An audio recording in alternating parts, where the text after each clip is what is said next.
Nah sekarang sudah dihitung ini, kami sudah menghitung. Saya sudah menghitung, teman-teman sudah menghitung Pak Franky. Kalau Rasulullah itu hadis atau nasihatnya itu 800.000, sedangkan masa kerja dia sebagai Nabi itu 23 tahun. 20 berarti kita bagi 23, 800.000 kita bagi 23, kita bagi 365, kita bagi 24 jam ya. Dan kesimpulannya setiap jam Rasulullah itu membuat hadis 6.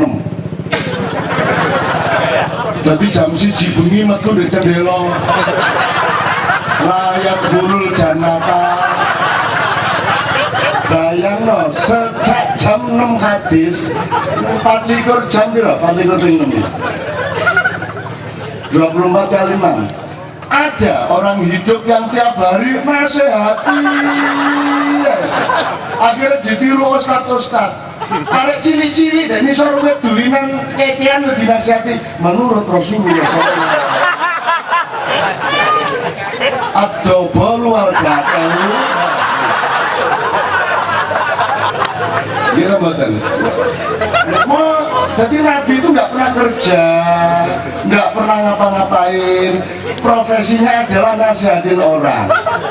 Maka sekarang ada profesi nasihati orang, profesi imam, profesi imam itraweh, profesi ustadz. Dan itu saya kira puncak jahiliyah adalah itu. Semakin ini Kola Kiai Haji Toto Raharjo alaihissalam, semakin banyak ustadz mencerminkan semakin bodoh masyarakat. Dan itu kan dari Gus Dok ya. Kalau di Nusantara aku dewi nyuruh awakku dobol ya. Itu teman sekalian. Nah dari situ teman-teman sekalian, manipulasi-manipulasi itu memang sudah pekerjaan manusia sedemikian rupa, dan Indonesia mengalami reformasi yang tanpa infrastruktur apapun, sehingga menjadi hutan rimba yang luar biasa. Dan menurut saya tadi dinasehati dan diberi ceramah oleh seorang teman saya pengusaha di bawah pohon itu, yang saya tidak mungkin meminta beliau untuk ngomong di sini, tapi intinya sederhana. Ini tidak mungkin merubah Indonesia kalau tidak ada revolusi yang luar biasa. Bukan hanya revolusi tok, tapi revolusi yang luar biasa. Apakah ini apakah ini hanya dilakukan oleh orang-orang yang ingin melakukan perubahan saja, ataukah ada juga faktor-faktor lain yang sifatnya alam, spiritual, Tuhan sendiri, malaikat dan sebagainya yang juga akan ikut melakukan itu. Sebab tingkat kebrutalan lubang-lubang tikus dan para tikus itu sudah, menurut saya, menurut Toto kan sudah menjadi neraka dingin tadi. Gitu. Jadi ini bukan korupsi teman-teman saya, ini sudah bukan korupsi, itu penipuan luar biasa oleh pemerintah yang mengatasnamakan negara. Itu penipuan dan penghinaan kepada rakyat, penghinaan kepada manusia.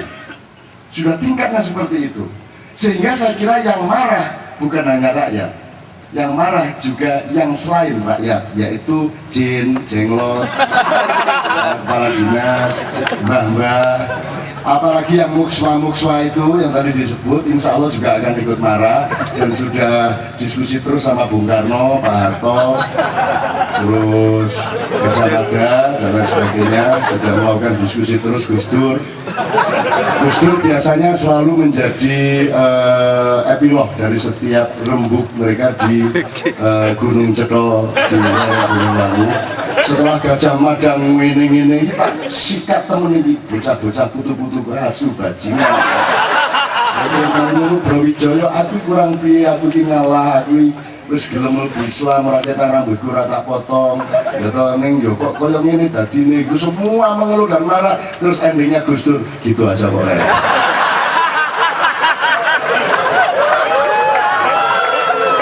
Itu yang membuat akhirnya revolusi batal terjadi, karena endingnya selalu gitu aja kok repot. Dan aku kita delok sidangnya Mbak itu dulu diri kita endingnya Gus Dur gak sido revolusi.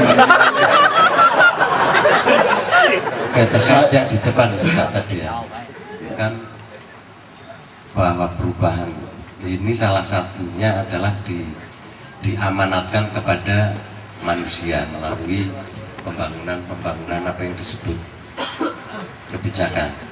Ya, gerakan Pak Franky, ya, gerakan. Moga-moga. Ya.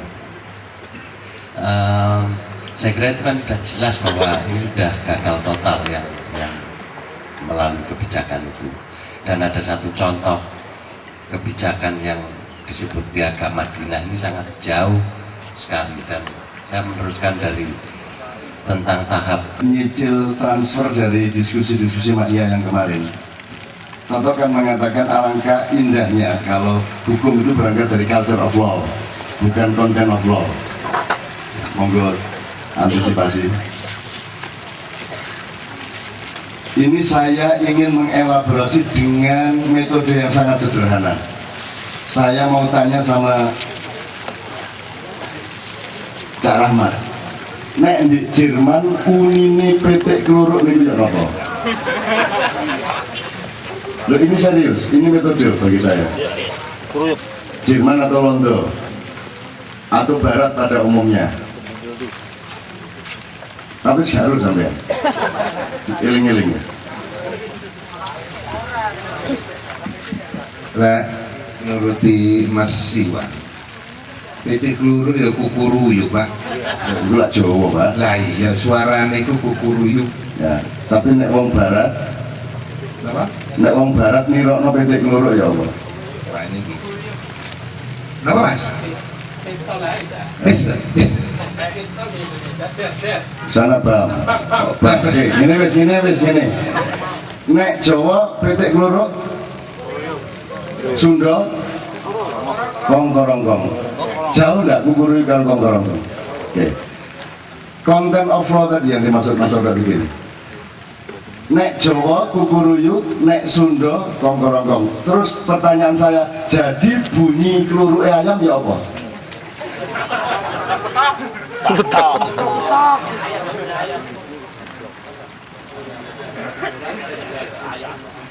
Jadi tidak bisa dijawab toh?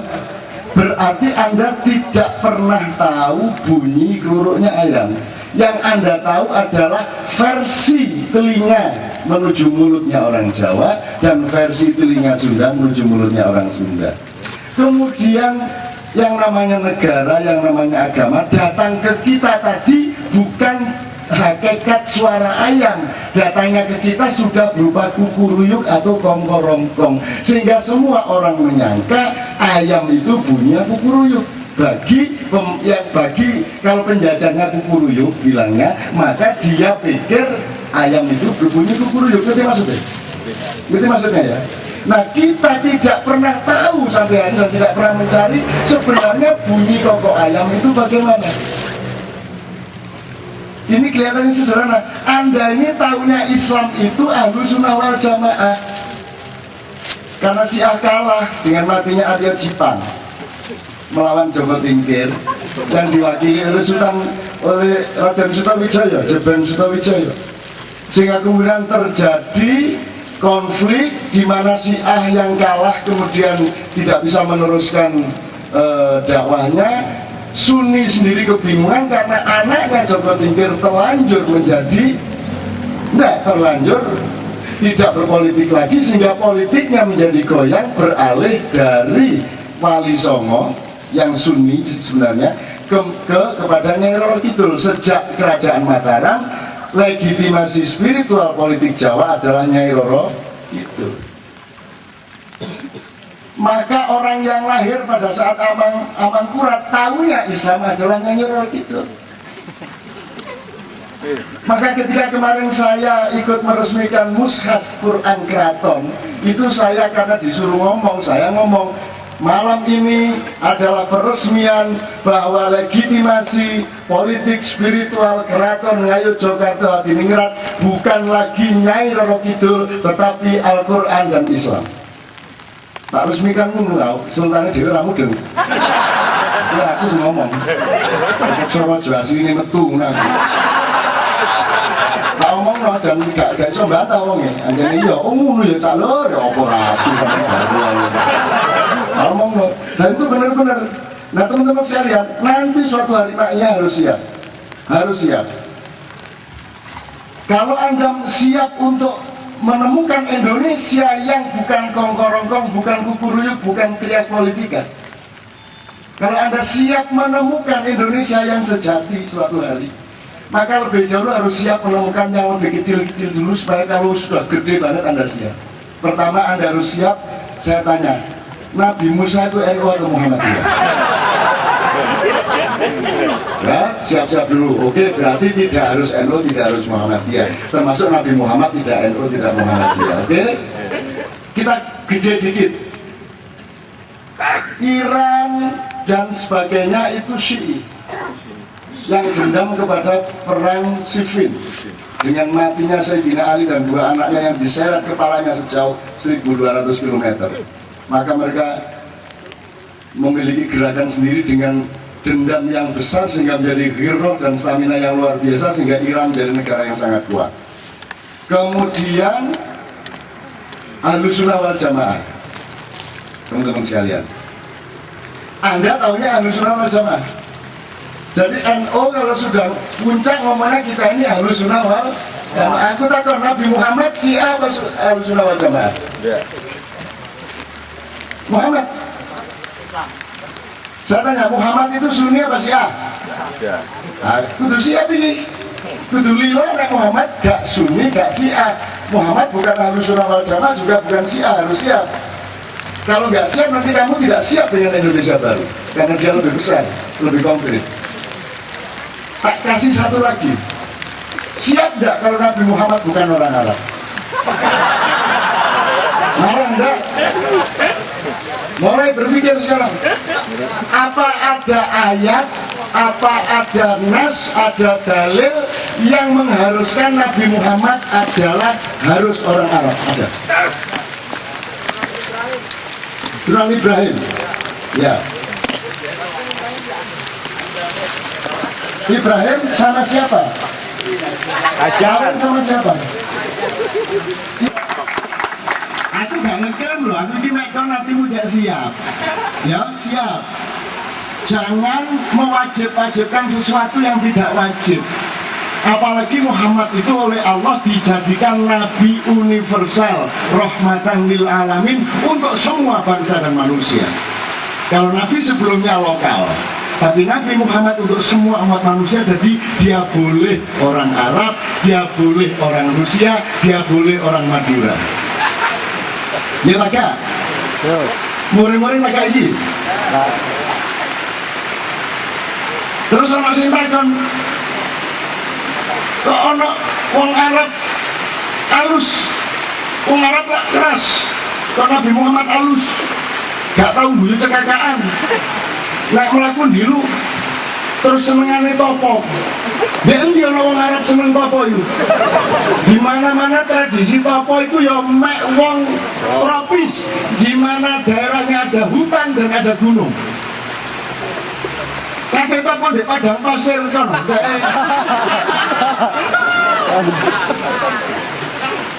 Gosong ngono, Pak. Nah, Nabi Muhammad tak senengane topo sih. Kita boten.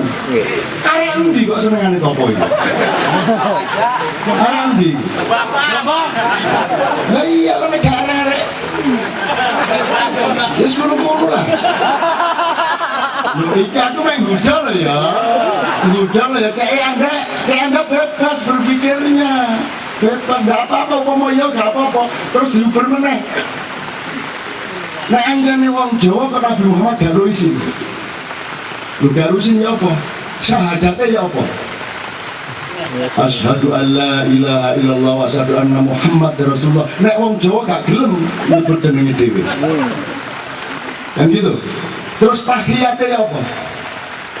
Kan wa asyhadu anna Muhammad Rasulullah. Bunyinya tahiyatnya Rasulullah bagaimana dulu? Terus bunyi syahadatnya Rasulullah masa nyebut jenenge dhewe. Jawabnya apa?